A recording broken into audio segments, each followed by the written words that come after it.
It's fine? Can I go? Okay, good. So, 2003, big year today, Day of the Ocean, and a year of the ocean, I would say. BBNJ is the main topic of what we're doing here today, of this event that's bringing us all together today. And from our perspective, people who've been working on this for so long and have gotten support from all of you, this is really considered like the single big step that we can take to really be there and show up for the ocean that is helping us, the ocean that is helping us to fight against climate change. And BBNJ is our way, is the way that we have, the avenue that we have to give something back to the ocean. We know that you are here, and because you are committed to this. You're very committed to this, and this is our baby. How many times have we called it BBNJ, right? I'm looking at the negotiators in the room. So this is something that we've invested so much time and energy in. But our baby is now running a marathon, and this marathon is the way towards the ratification, because we all know that just to have it on paper was something very good already. We've all looked at it as a success for multilateralism, a sign of hope in difficult times, but it cannot just stay like this, a piece of paper. We need to ratify this, and this will take some time. Trust me, I am from Belgium, a federal state with a lot of different parliaments, and I am feeling it as a marathon already. So I know what all of us are going to. But we have to find the way to continue to feed this baby, to feed it with our knowledge, our expertise, our commitment, and our love. And this love for our big blue ocean, that is something that definitely will be shown here today, because we've got very exciting speakers. And so I will not take up much more of your time. First of all, I hope this will work with sound and everything. We've got a message from our minister, who couldn't be here today. He's our newly appointed minister for the sea, and he has a message for us.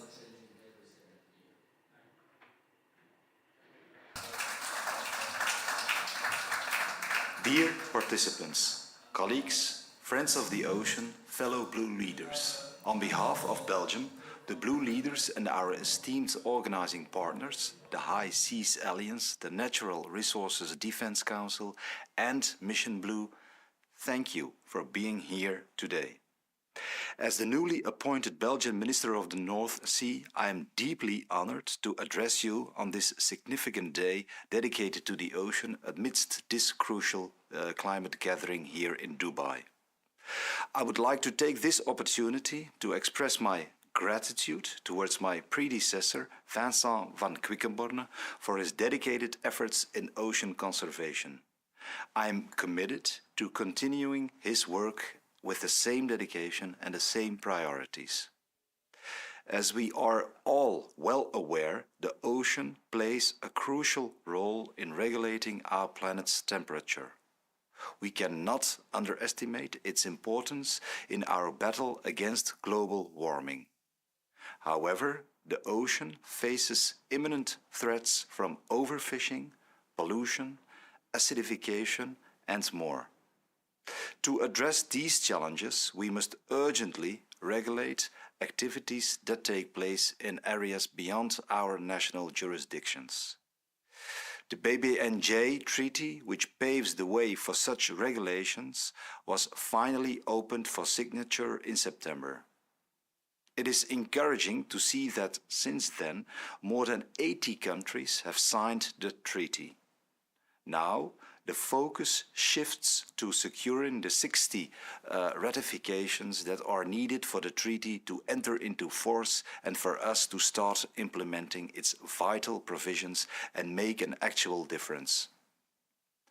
Only when we have secured these 60 ratifications will we be able to establish large-scale marine protected areas on the high seas and have a chance of achieving the goal of protecting at least 30% of the ocean by 2030. 2030, dear colleagues, is tomorrow, so the time to ratify is now. It is imperative that the current momentum does not wane. We have to intensify our global efforts to start protecting our ocean and tackle climate breakdown. I'm proud of the role Belgium has played as a member of the Blue Leaders in finalizing the BBNJ negotiations, and I'm already looking forward to our Blue Leaders event in March, which will take place on the margins of the Belgian presidency of the European Union in 2024, and to which I warmly invite you. Belgium is diligently working towards ratifying the BBNJ Treaty promptly. We call upon other nations to join us in this crucial endeavor. I wish you all an engaging and a prosperous planet. Thank you.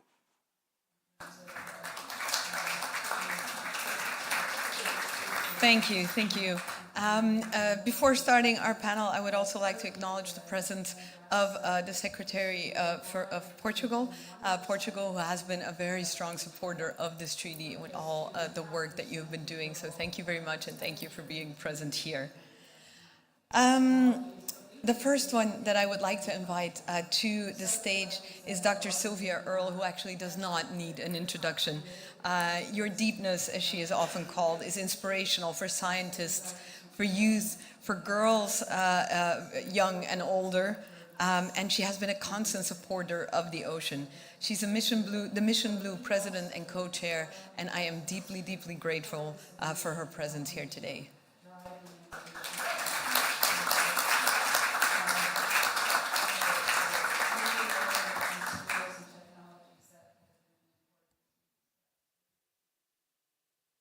I first want to say bravo to all of you, everyone, for facing up to the best opportunity we will ever have to safeguard the biogeochemical miracle that we call home, Earth.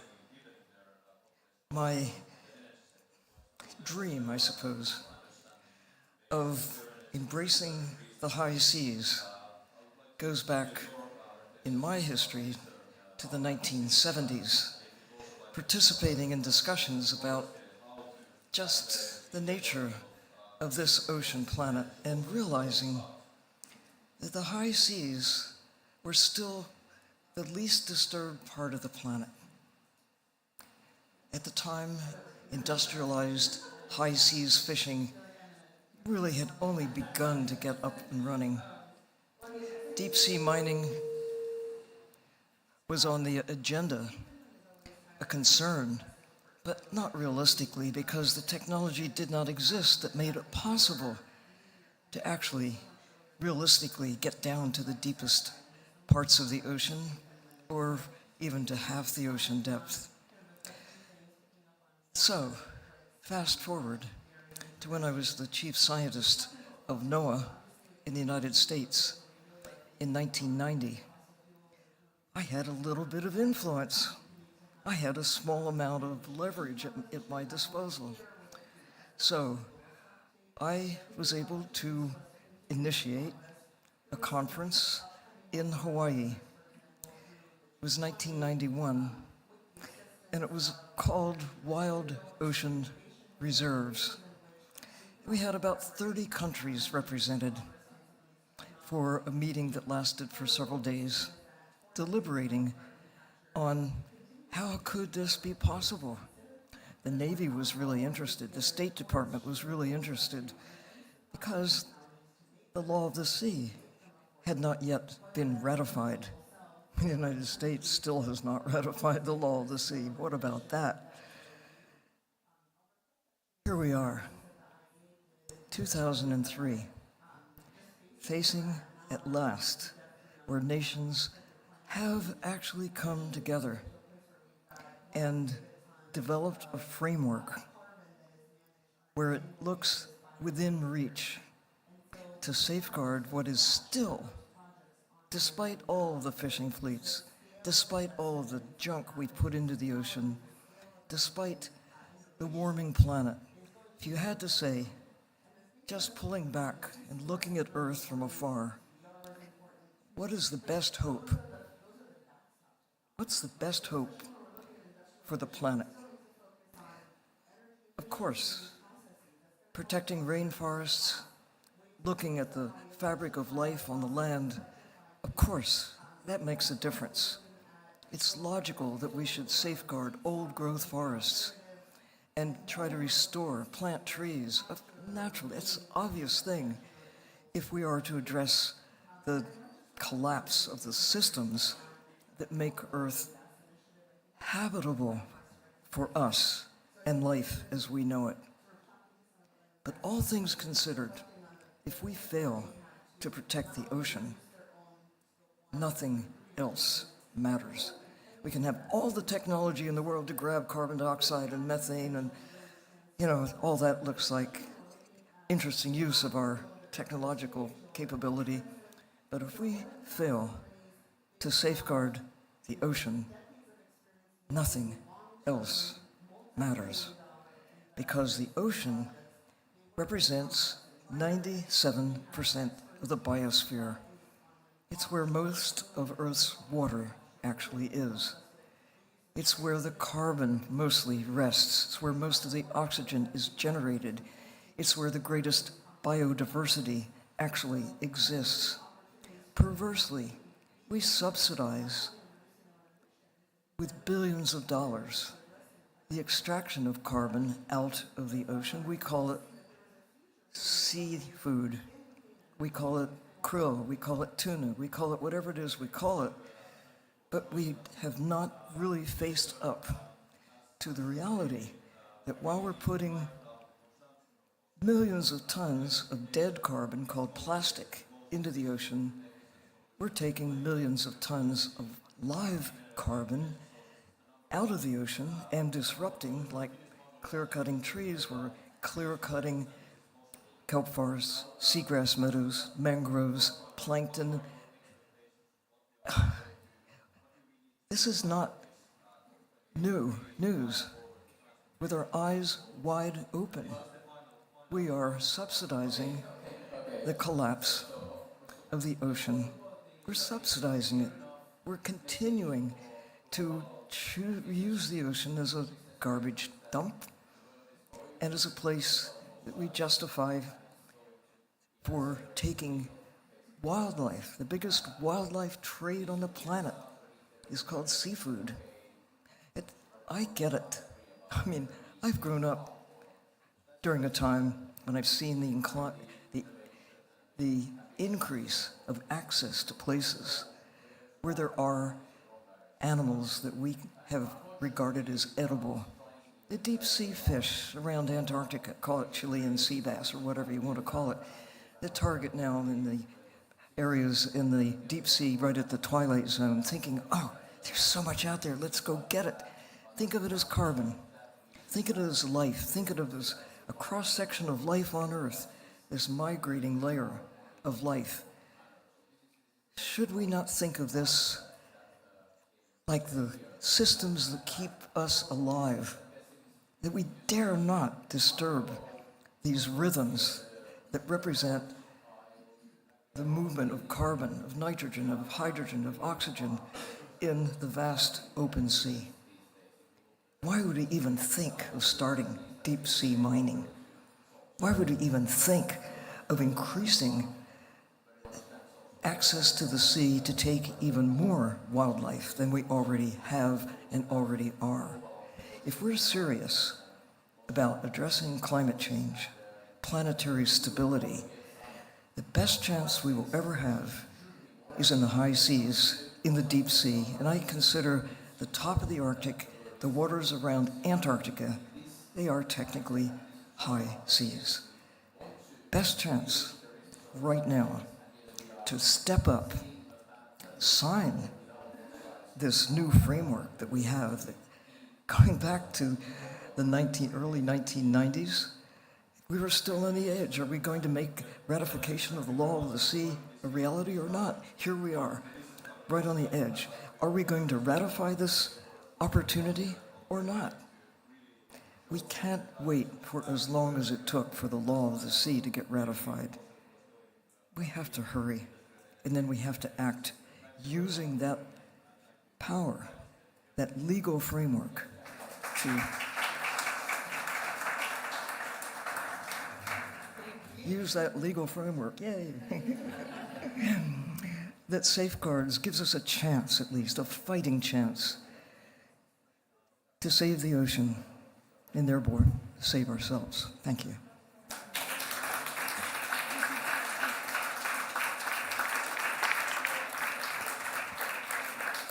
Thank you so much for these inspirational words, as always. Nothing else matters will actually never have the same meaning to me again now. Next one, we have the honor to have Dr. Malet Mesfin here, who is Deputy Assistant Secretary for the Ocean, Fisheries and Polar Affairs of the United States of America. She oversees, amongst others, the formulation and implementation of U.S. policy in international ocean issues, including marine conservation. And I have to say that the U.S. has actually been quite fundamental in BBNJ negotiations, asking the tough questions, but making sure that the treaty is robust, implementable, and as universal as possible. So it's an honor to have you here. Thank you.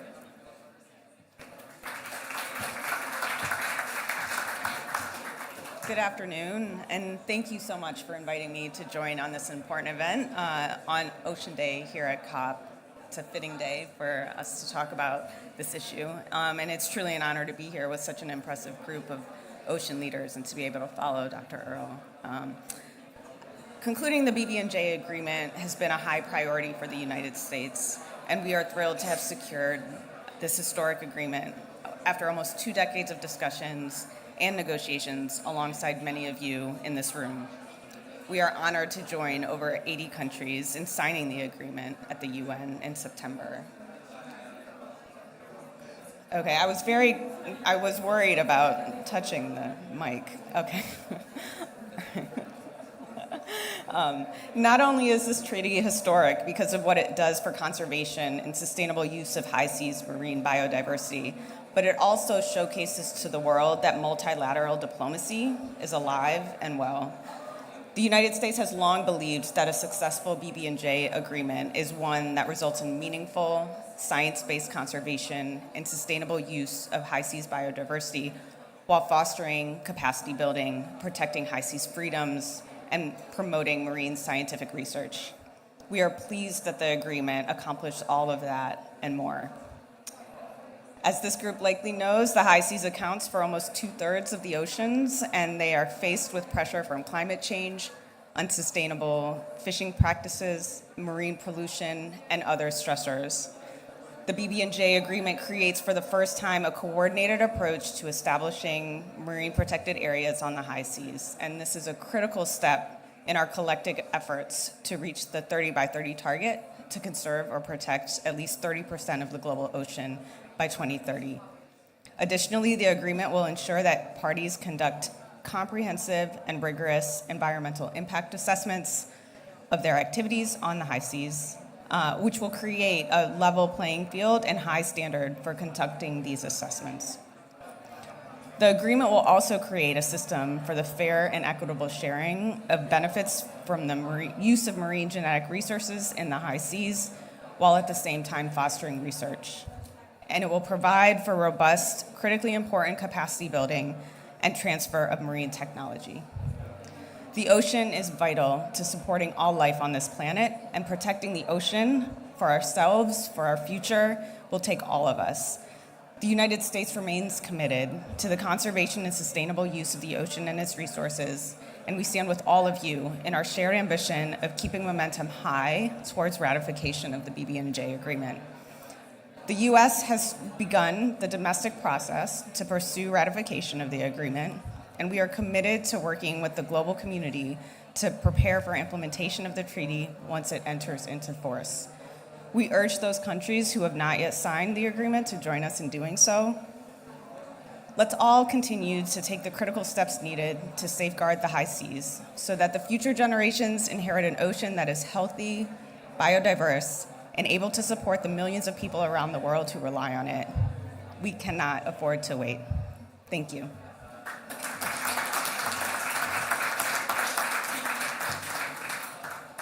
Thank you very much. We counted very much on the support of the U.S., and we're very happy to hear that message being reinforced. The next person I would call to the stage would be Dr. Jean-Pascal van Yperzele, who's an emeritus full professor of climatology and sustainable development sciences at the UCL University in Belgium, as well as an authority on climate. He's been involved in the report on the ocean and the cryosphere, which has actually jump-started our discussion at Climate COP for regarding oceans. And what I find very, very inspirational is that Jean-Pascal, if I may call you by your first name, manages to combine both inspiring youth and being inspired and listening to youth. And I think that's a rare quality which I very much appreciate. So I'm curious to hear what he will tell us today. Thank you. Thank you, sir. Thank you, Sophie. Thank you, everyone. I think there's no one more inspiring than Sylvia, who just left, but I'll do my best. A few days ago, I published with a colleague from the US, Michael Mann from the University of Penn State, an open letter to Sultan Al Jaber, the president of COP28.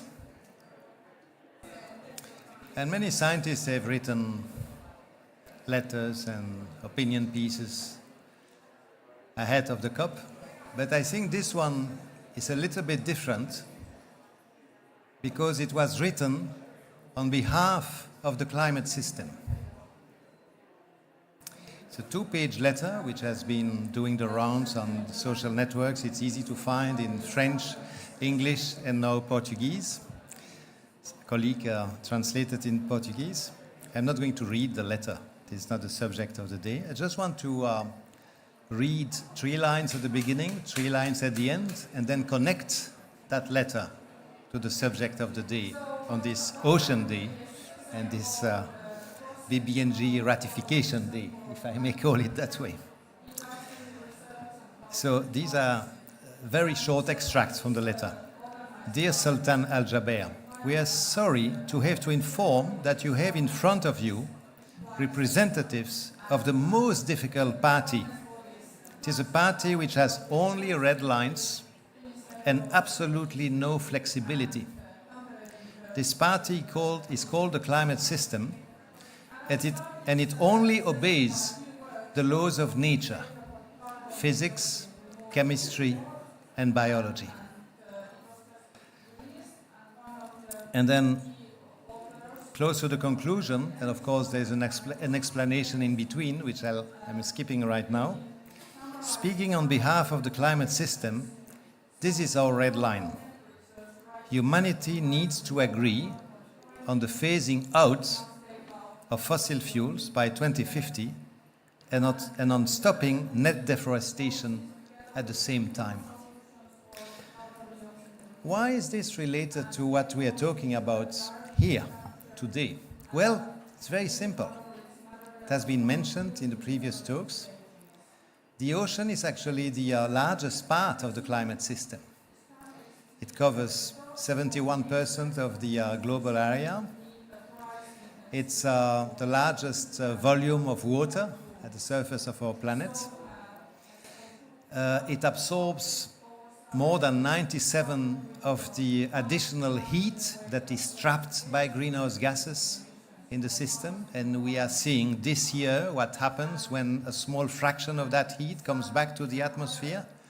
And the main reason why we have seen so many records this year is probably related to that small fraction of heat stored by the ocean coming back to the atmosphere and showing what it can do in terms of damage.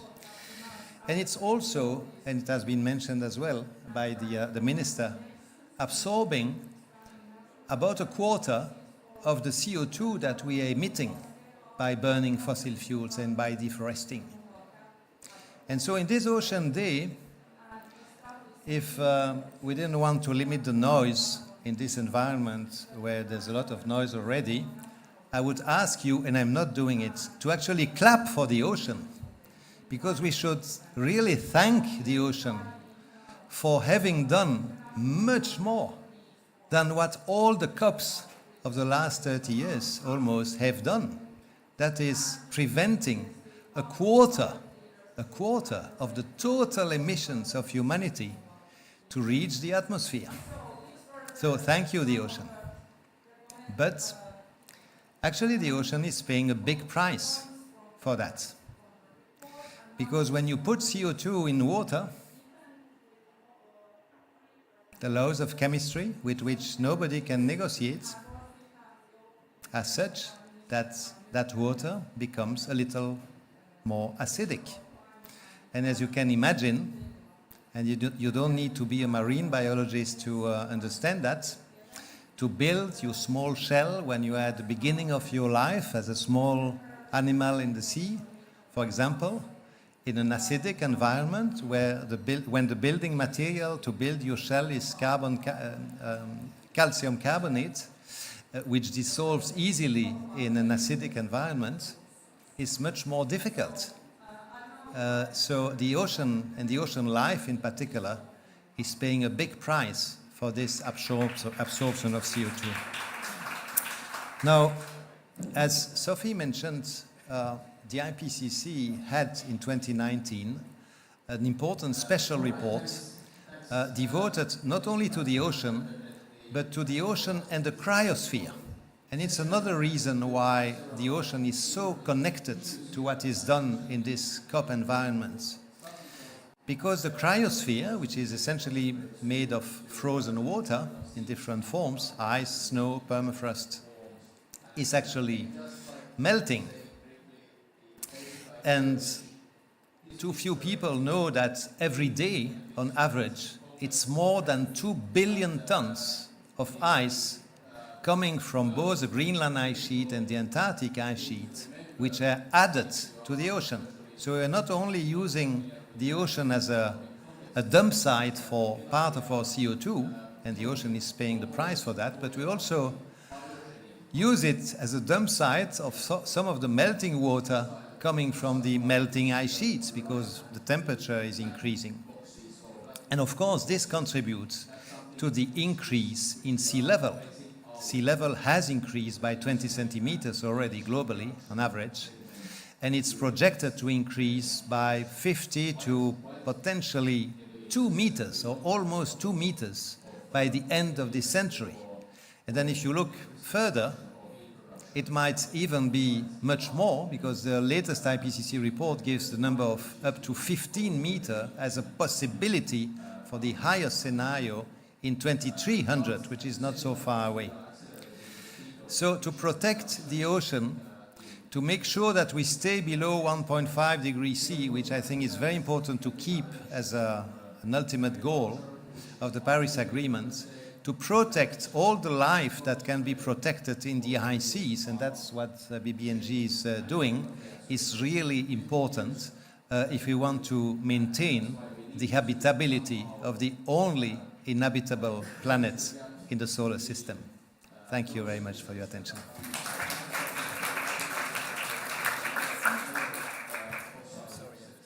No, that's all right. That's all right. Thank you very much. Next, we are going to be having sort of a sit-down. We called it fireside chat, but it's not. It's hot enough outside, I would say. So I think we have a traveling mic somewhere. Yeah, okay. And if it's all right, I will start with Rebecca Hubbard, who's the director.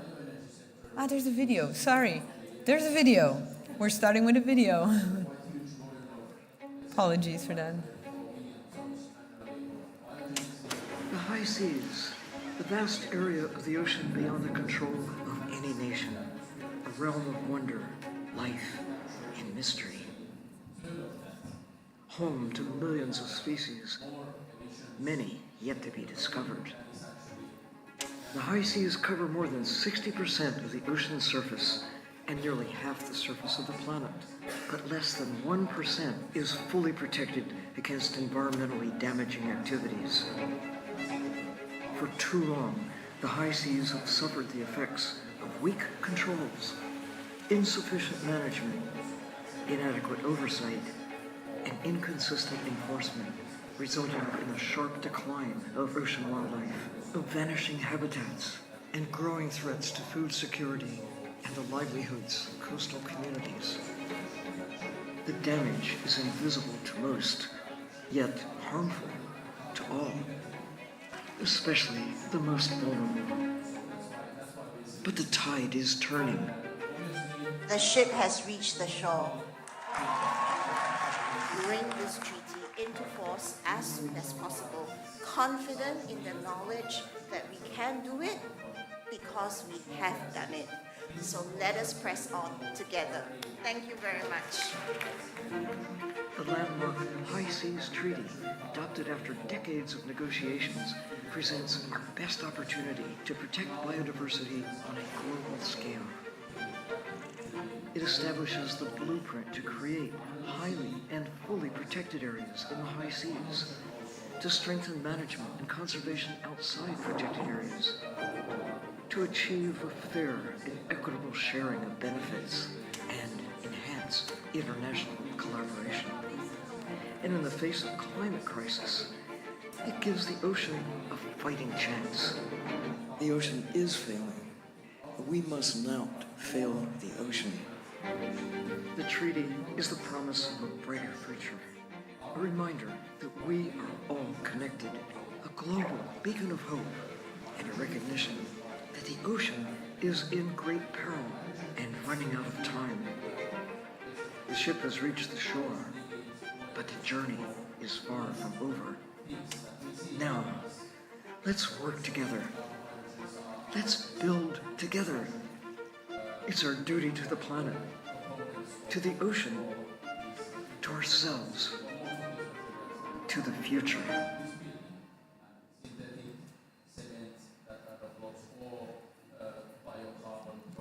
To put into images our words. So it's very easy for me now to switch to Miss Rebecca Hubbard, who's the director for the High Seas Alliance. High Seas Alliance, which has been instrumental in the BBNJ process, because we worked a lot together, and you've pushed governments to go ahead, and you were right to do so. High Seas Alliance has more than 50 NGOs as well as IUCN who are a part of it. I will. Somebody sent this picture for you, so I'm sure it was approved. No, I'm joking.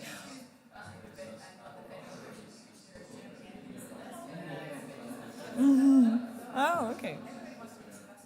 Yeah, I suppose, yeah. But I will give you this traveling mic to take us on this journey where our little Octavia has gone, and give us a little bit of an explanation on that. Maybe it will take you to Germany.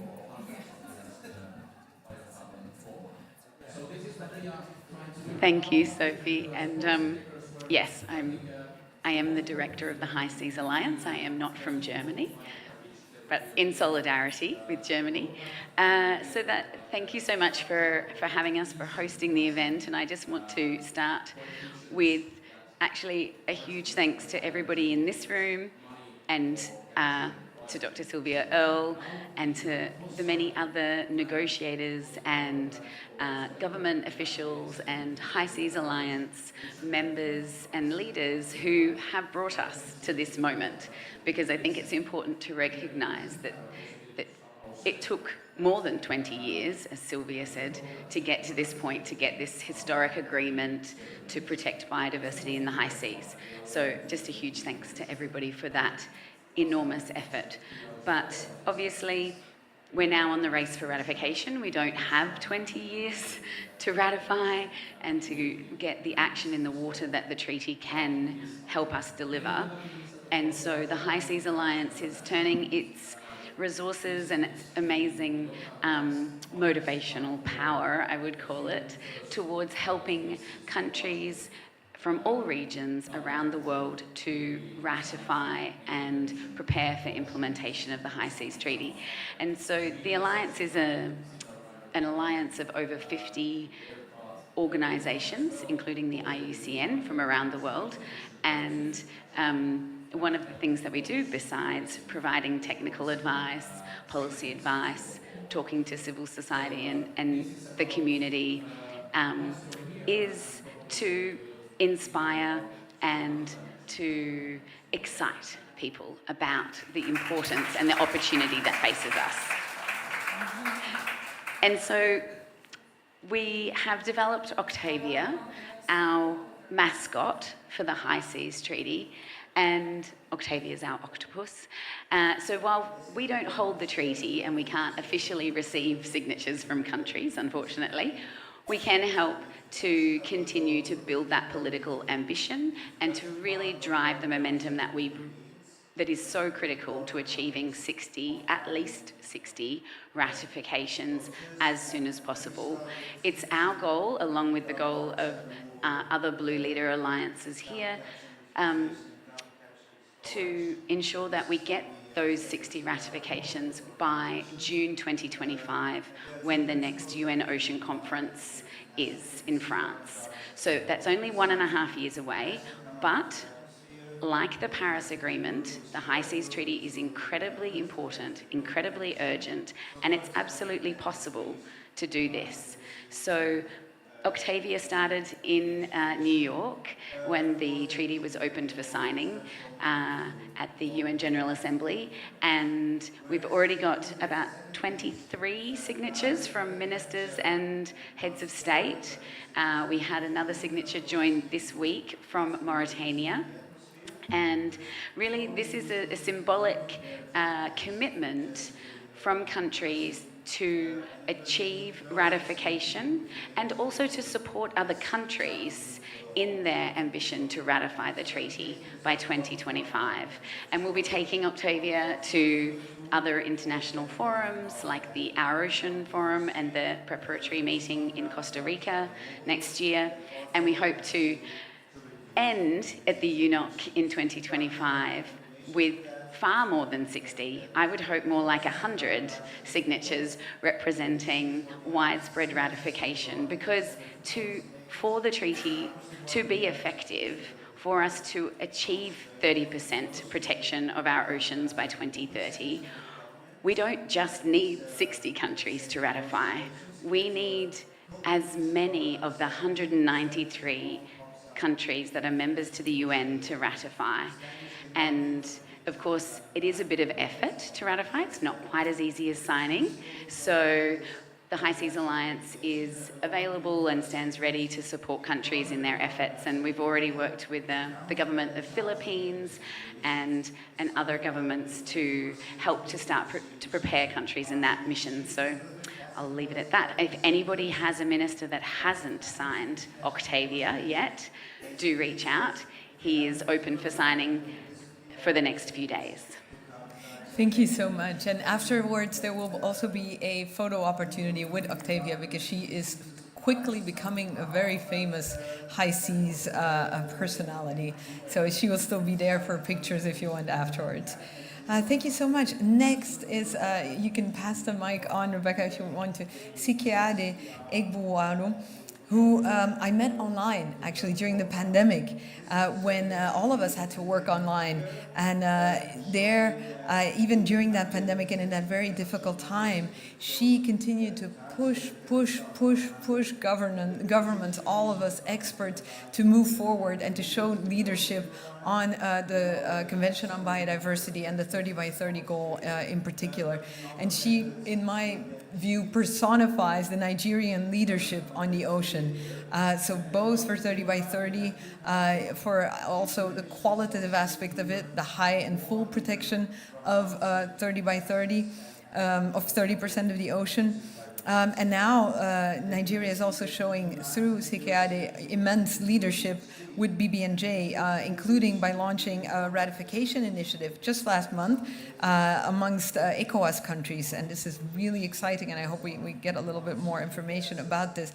And Sikiade is not only the national focal point for the CBD and co-chair of the National of Nature-Based Solutions, but she is really an inspiration to all of us. I am really glad that she is here to continue to push us to do the good work for the ocean.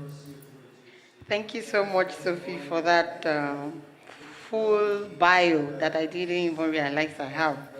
And I'm so happy to be joining all of you to call for that the ambition in the ratification of the treaty. I would have loved Dr. Sylvia to be here in person because she happened to be my inspiration, my mentor, when the negotiation for the CBD Kumi Montreal Biodiversity Framework was ongoing.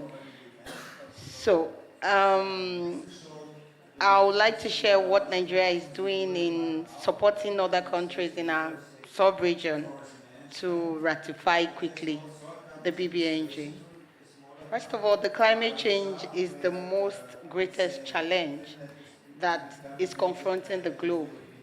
I'll say the biggest environmental challenge that we have, because when you look at the issue of biodiversity loss, it's linked to the impact of climate change.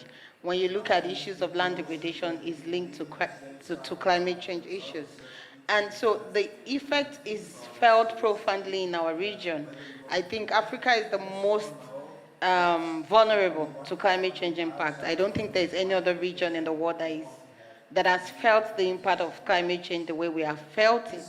And I think our response to the crisis is what you are seeing in what Nigeria is doing, because we've felt this impact greatly, and then our response is being seen in an ambitious way that says that we are committed to tackle this crisis.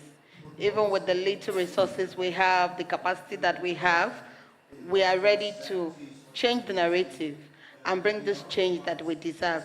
And it also shows how important we value nature as a region. And of course, the science is clear. We didn't just take this commitment because it was brought to us by developed countries. We took this commitment because of the science backing to it, that we need to protect 30% of lands and oceans in order to combat the biodiversity loss crisis, which is important to us. And of course, the issue of highly and fully protected areas. When NRDC came to us and introduced me to your team on this element of the highly and fully protected, it was just like you were able to craft a word of what we had in mind, which for us initially was to ensure the quality of protection. That was the language we had. That is, we don't just want paper packs. We just don't want to establish marine protected areas. We don't want to expand our protected area scope, but we want to ensure the quality of protection we have and also effective management being put in place. So we're glad when you reached out on the element of the target 3, and which was why we're able to push it. And I think I'm okay with what we got at the end of the day at Kumi Montreal negotiation. And I would also like to share that through Nigeria, we were able to advocate for the ratification of the BBNJ Treaty in the African meeting that happened in Addis. So the declaration that came out of this Ministerial Conference on Environment, which is called AMSEN in August, has a specific reference to Africa committing to ratify the BBNJ Treaty in the earliest visible date. And so we are walking the talk by providing support to other West African countries. West Africa has about 15 countries, and Nigeria currently sits as the chair of ECOWAS, which is the body that governs all the 15 ECOWAS states. And of course, we belong to the Blue Leaders campaign, and through this initiative, we are able to provide ECOWAS with the support. And just 2 weeks ago, we developed a pathway on how we want to move forward with the ratification of the treaty. Of course, thanks to Bloomberg Ocean and the NRDC for providing us with that funding to do that meeting. And of course, in the pathway, we have also identified that there is need for us to have highly and fully protected area. So we're also looking at what do we need while we work on ratification. What are those things that we need as a sub-region to be able to push for proposals on designating highly and fully marine protected areas? Because it's not just to designate. We also want to ensure that the protected areas we are designating, we do not allow environmentally damaging activities to happen there. So I'm glad that through Nigeria, we've been able to get ECOWAS member states to come together and say, we don't just want protected areas, marine protected areas to be designated, but we want to ensure that they are highly and fully protected. And I think you may want to, because there's no sub-region that is as ambitious as my sub-region. And that's really a good sign coming from developing countries' perspective. And also, we are also having, we are launching the implementation of the 30 by 30 target. There's a workshop that we are putting together in February, just the week before Union, that will happen in Abuja, that's the capital of Nigeria. So we are doing this with the High Ambition Coalition Secretariat, the Bloomberg Ocean, and the Blue Nature Alliance. So this may interest you because of the 30% component of ocean, but we are doing this and to ensure that we walk the talk and move conversation from commitment into action, which is what I think we should be talking about here. Aside just ratifying the treaty, we should also start looking at those modalities of implementing this treaty, or what kind of support do countries need, like developing countries, to ratify. I like what the director of ICES mentioned when she was making her statement. It's good to come together because, you know, when you come together to profile solution, you get the better result. So it's good for those developed countries to provide support to developing countries in quick ratification, but also in identifying the needs of countries to ratify. What are those possible areas that they need support in terms of when they ratify the implementation as well? Because one thing that came out of the ECOWAS meeting 2 weeks ago was that countries need even support in terms of structure, in terms of institutional structure, because it's a new area that countries negotiated for and we've gotten. So for some, they are not sure whether it should sit in the Ministry of Justice or in the Ministry of Environment or in the Ministry of Ocean and Blue Economy. So there are a lot of areas that countries need support. And I think we should come together while we are discussing ratification with them as well. We should look at those areas that we can start building capacity of countries. So thank you. Thank you very much for this leadership and for showing us the concrete path forward. I would like to ask perhaps if to Ms. Vicheva, to Director Vicheva, if she would be all right if we could have the true Commissioner of Germany to speak first, or do you also need to go? Okay, well, but then I think we can wrap it. I think you had 15 minutes, Sebastian, right, or something? Okay, so I think we will be fine. So I will very gladly give you the microphone. Director General of DG Mare, which is the Director General for Maritime Affairs and Fisheries of the European Union Commission.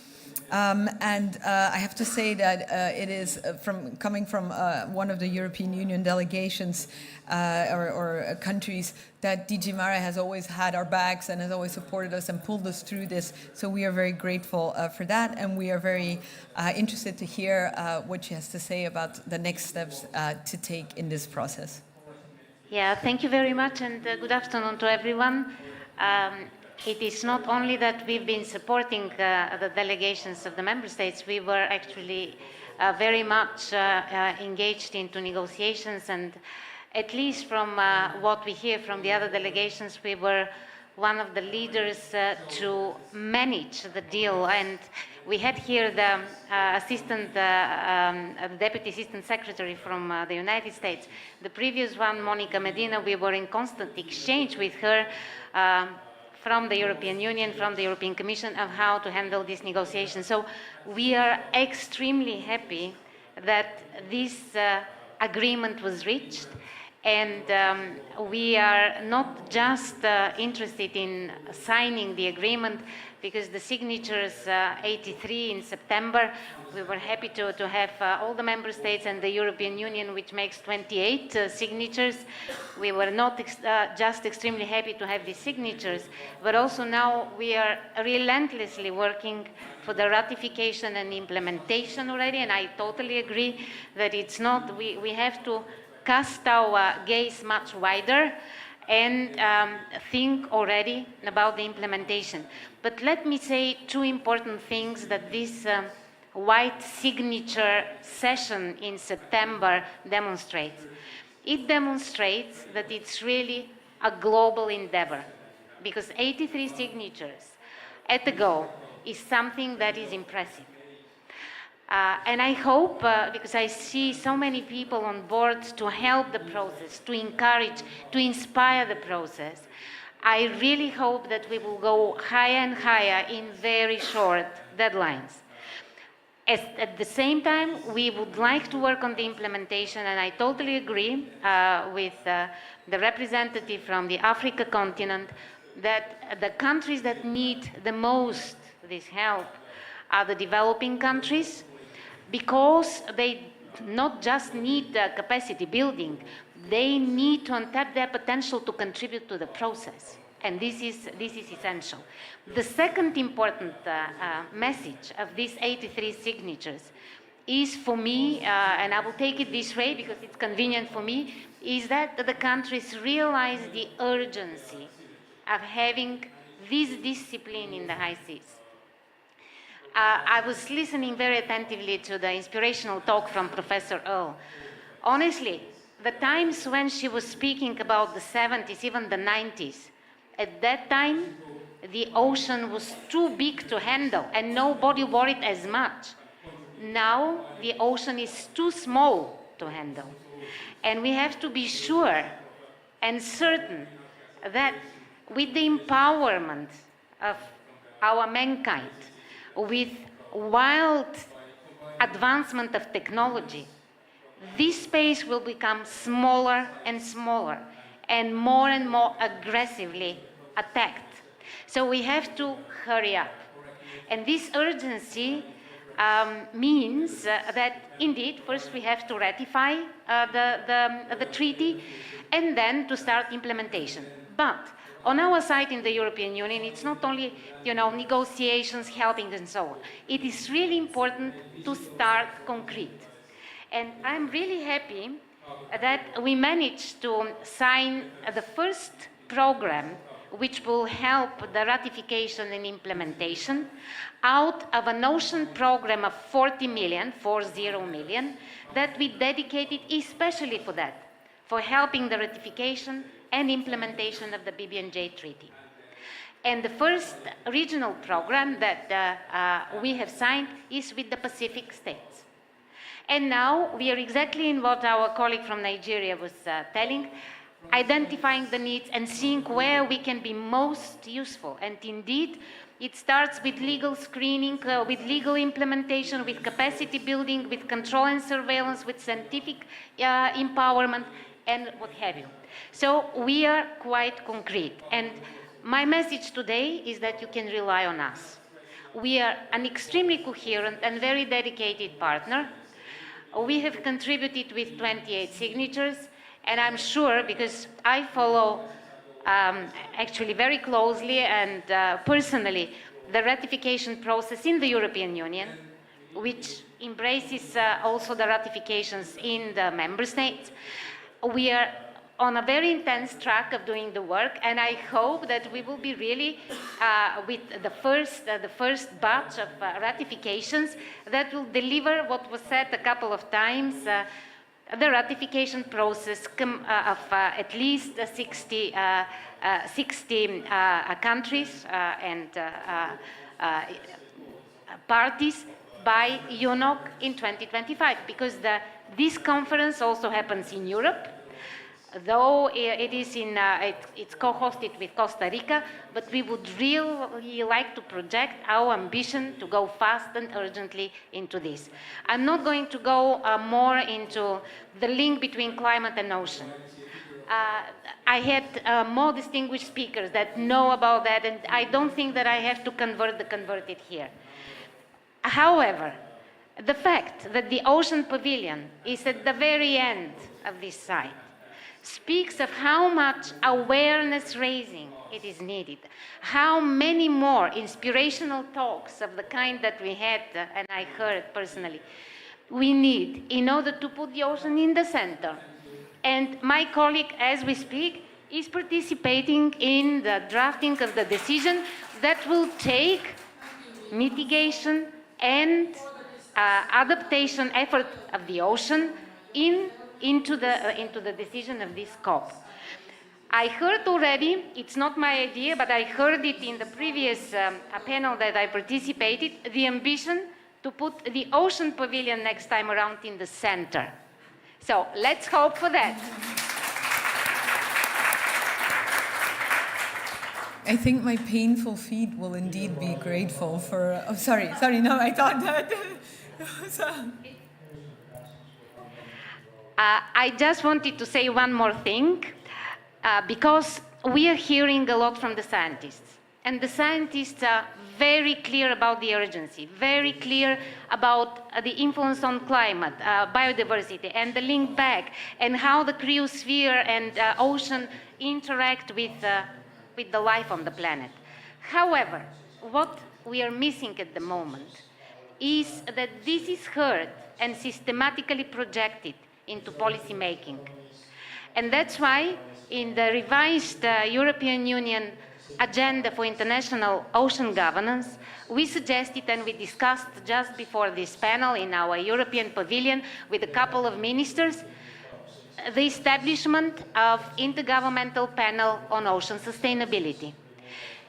This is probably the way to responsibilize the policymakers, to bring them together with our scientists, and to make the evidence that comes from the science an urging effort and force for the policymakers to act. So probably that is the way to responsibilize our policymakers. I come from this environment. We need to be urged. Thank you very much. Thank you. Apologies for interrupting, but it was such a climax saying to put the ocean in the middle, and you were right. So my painful feet, as I was saying, will probably agree with you, because walking there all the time. And thank you to the European Union, European Commission for taking all these steps, and we know how valuable that has been and is and will be in the future. So thank you for that. Next is, as we were saying, the real German Commissioner for the Ocean. No worries, that's how it is. Ocean Day, we run from one end to the other. Who works for the Ministry of Environment, Natural Conservation, Nuclear Safety, and Consumer Protection. And he's well versed in anything multilateral and international regarding the ocean. For example, he's been with OSPAR and the Potsdam Institute for Advanced Sustainability Studies. And he has been a strong supporter, together with the rest of the German delegation and institutions, of this BBNJ treaty. And I would consider Germany and the whole German delegation a little bit of a partner in crime with Belgium within this EU group. So we're looking forward to what you have to say. Yes, thanks a lot, Sophia. And first of all, really let me thank Belgium and the High Seas Alliance, NRDC, for bringing us together here, for bringing this important topic to the COP28. Germany really is a proud member of the Blue Leaders. We are also members of the High Ambition Coalition, as so many other countries are. So if we as governments do our homework now, and I really think this is a bit of a homework we have to do these technicalities of ratification, etc. If we do this properly and swiftly, and all these countries from the High Ambition Coalition come together and really do this, then we should be hopefully in 25, when we meet in Nice in France for the UN Ocean Conference, we should hopefully be able to say the treaty will enter into force, and that we will not need 20 years or so, the time that we needed to discuss and to negotiate this treaty. I will not repeat what has been said about the climate urgency, about the need for biodiversity, 30 by 30, 70%, we know all of that. So, but I mean, I really fully concur, of course, with that. But what I think I haven't heard yet is really that this agreement has been also a huge success for multilateralism.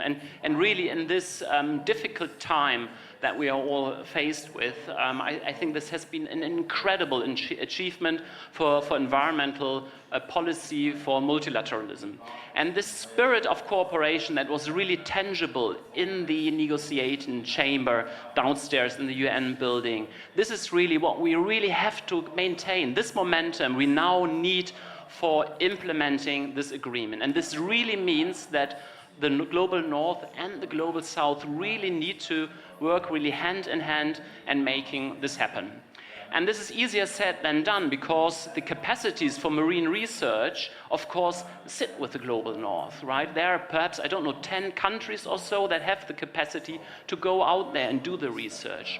So I think a key success criteria for making this a success now with this implementation process is to make a real sort of scientific collaboration that is happening, driven by collaboration between the North and the Global South. And the good news is that a lot is happening already. Science is cooperating in that manner. This is sort of a modus operandi that scientists are used to. And I think we have to bring this modus operandi into the very heavy legal discussions that we are all used to in New York.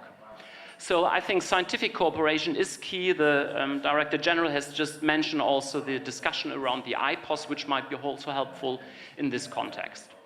Germany has also in the past been a supporter through our International Climate Initiative. We have supported countries in Western and Central Africa throughout the whole negotiation process. We're sort of building capacities in those countries and bringing representatives into those negotiations. And we have now, before yesterday, also published a thematic call through our International Climate Initiative, where we are now putting out a considerable amount of fresh money to move into the implementation process. So we really would like to support countries in the Global South, again, to move towards implementation. This means identifying areas that are in need of protection, to work towards a network of marine protected areas. We all know that we have agreed also in December last year, not a long time ago, the Global Biodiversity Framework. We want to have 30%, at least 30% of marine protected areas by 2030. And this, of course, will have to include the high seas areas.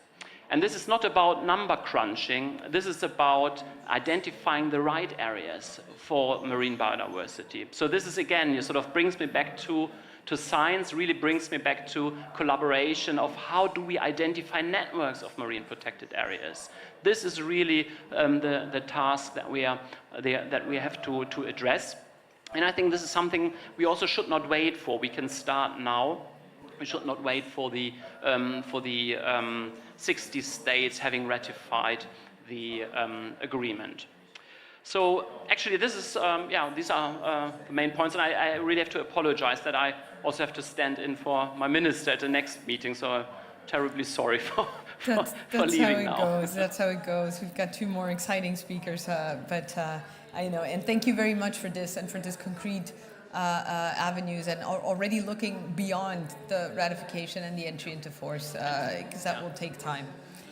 And, sorry, Sophie. Please also check out the website of the International Climate Initiative, where you really find more information about this thematic call. So that's really worth spreading also to colleagues and other partner countries. Thank you. Definitely. Thank you.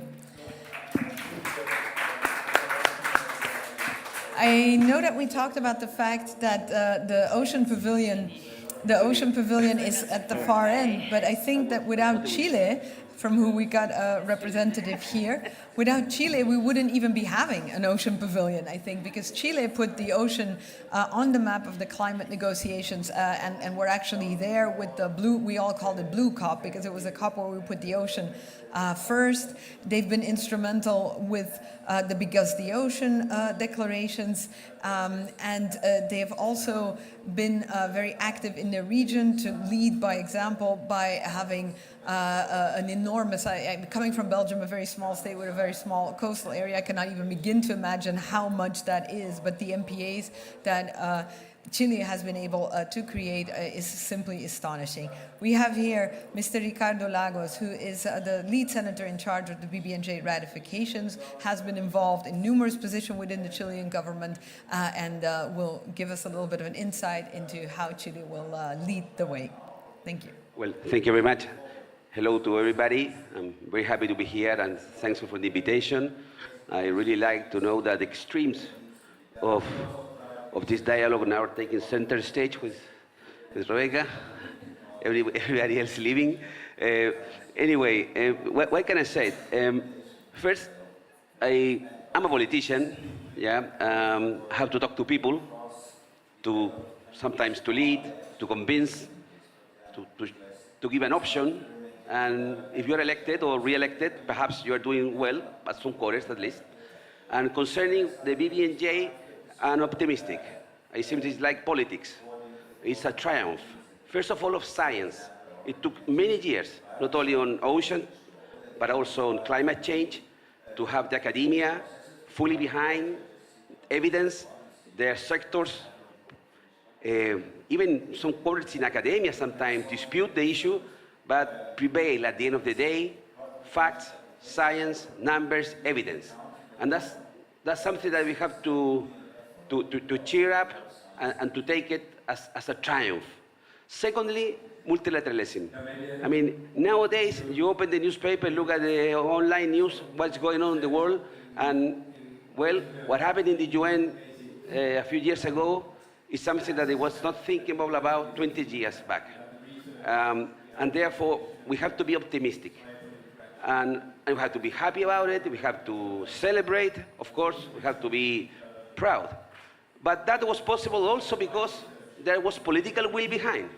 At the end of the day, multilateralism reflects interest, and at some point, somebody, or many bodies, might say so, they were convinced of the need to face a global threat in a global way, in a common way. And for that to happen is where most of the people who are sitting here, most of the people who are sitting in local communities in Chile or in any other country, they did that bit. In order to move political will, you need to put pressure, you have to mobilize, you have to have evidence, you have to press the right buttons, you have to shout, you have to march, you have to give evidence, and that's where I think that institutions like NGOs, like the ones like High Seas Alliance and many others, Blue Leaders, whatever, they do their bit, but also at root, at the common ground, and that makes a difference concerning 20 years ago. I think that this small thing around here makes a huge difference in order to make possible that the political will is there in order to move forward the agenda. So we must celebrate, but now it comes something that is not as glamorous as to achieve a treaty, okay, but to implement it. But that's the important thing now, because the idea of having the treaty was to implement what is behind the treaty. And for that, we need a renewal of strengths, of ideas, have to be focused, we have to gain time. I read, I don't know from where, from High Seas Alliance, by the way, about the proposal of having at the UN a preparatory commission in order to advance a number of work that can be done before the ratification process is over. That will gain time. What Sebastian was telling us about putting money now, having science working together, identifying perhaps beforehand which marine protected areas we are going to be focusing on. We have to be very focused. And finally, concerning Chile, we were the third country to ratify, to sign the BBNJ in New York last September. I attended there with the president, and we are very optimistic that we are going to have the treaty ratified by the first half of this year. I can even bet that it will be before March that we will have this treaty ratified. The government sent the treaty to Congress. We have both chambers, the House and the Senate. All treaties go through the chamber first, and the Foreign Affairs Committee will be dealing the first view of the treaty as of next Tuesday. I'm optimistic that they will be giving it a quick and speedy process that will go to the Senate, and most probably by March we will have that treaty ratified in Chile. And as you know, we're very committed. We're very committed. And finally, I cannot avoid to say that Chile raised its hand in order to be considered one of the eventual venues or permanent of the Secretariat of the BBNJ. I know it's a lot of interest on that. We have raised our hand. Let's see how it goes. But what we are doing in terms of firming, signing, and then ratifying the earliest possible and everything else we have done in terms of ocean protection, I think that gives us a fairly good chance. I will leave it there. Thank you very much. Thank you. And this is really something that we can all take as an example, this early ratification. And I hope that by you being able to announce that such early ratification, that it will be sort of a competition for others. Like we want to be on the podium as well. If Chile is number one, then at least we want to be on the podium. So. Thank you very much for this and for these concrete steps that you are taking towards ratification. My final speaker, my next guest, is Maraki Tamrat, who is a student in public health and cognitive science at the Columbia University.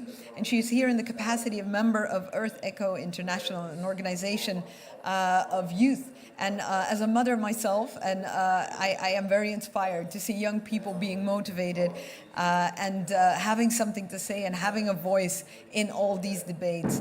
And I think in particular that she will give us a little bit of a look into how she became the ocean advocate that she has become, because she has organized youth summits.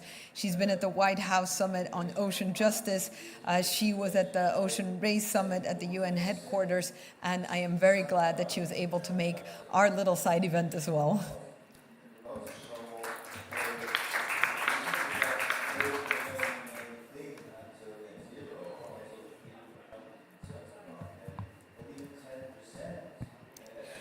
Hello, I'd like to begin by thanking you for that introduction. My name is Maraki and I'm here today to speak from the youth perspective. I would like to thank all the speakers, the panelists, as well as the government of Belgium. It is a privilege to be here at COP on Ocean Day, and I would also like to thank the High Seas Alliance specifically for all their support in our work and the involvement in engaging youth voices in ocean advocacy. I'm currently 18 years old, an age that represents a majority of our youth. Me being 18 also means that the conversations surrounding the High Seas Treaty have been around for longer than I've been alive. It is now critical, more than ever, for countries to step up and ratify the treaty by the UN Ocean Conference in a year and a half. To emphasize youth voices on the importance of the treaty, I want to share my personal story with ocean advocacy. Perfect, thank you. I'm an Ethiopian American from Vienna, Austria, and as was briefly mentioned, I'm currently studying at Columbia University in New York City. My concentration in public health and my interest in environmental policies stem from my interest in healthcare and the differences between the healthcare systems in the United States and in Europe. Growing up in Vienna, I had always been in a landlocked area. When I moved from Vienna to Ann Arbor, Michigan, at the age of 15, I began looking at the effects of the Flint water crisis on the youth in the greater Michigan area. I looked at the impacts of the lead intoxication in children of marginalized backgrounds specifically, and began to understand the intersectionality between healthcare and the environment. This is when I found Earth Echo International, a nonprofit founded by Philippe Cousteau that is dedicated to and focused on a global youth movement to protect and restore our ocean planet, which we know is critical for a sustainable and equitable future for all. My work with Earth Echo has allowed me to understand the impact of 30 by 30 in nations both on the coast, next to lakes, and in landlocked regions. In joining the organization, I have been a part of many conversations surrounding environmental advocacy. Change begins with youth at the forefront of this movement. It has allowed me to be in the room when the High Seas Treaty was open for signatures in New York City, and being a part of Earth Echo's Youth Leadership Council has provided amazing opportunities for me as a youth advocate. It is important now more than ever to have youth at the table. I represent one of the thousands of youth voices in climate advocacy. In order for the work that I do with Earth Echo's Youth Leadership Council on the 30 by 30 campaign to be accomplished, we need the High Seas Treaty. We are nearing the year 2030, and it requires that there be action behind words. It cannot simply be talk and conversation. We, the youth, rely on our decision makers to make the changes that we wish we could make ourselves. For this treaty to have been in conversation for longer than I've been alive speaks for itself. The ocean feeds us, it holds us, and it creates our breath. People and entire cultures are being displaced, and it is imperative now more than ever that we need change. Whether we live in areas that are near the ocean or not, the ocean affects our climate, which affects all of us. We need to work towards change rather than just discussing it, and the youth want to emphasize that this action is necessary and that we want to have a seat at the table so that our voices may be heard. Thank you.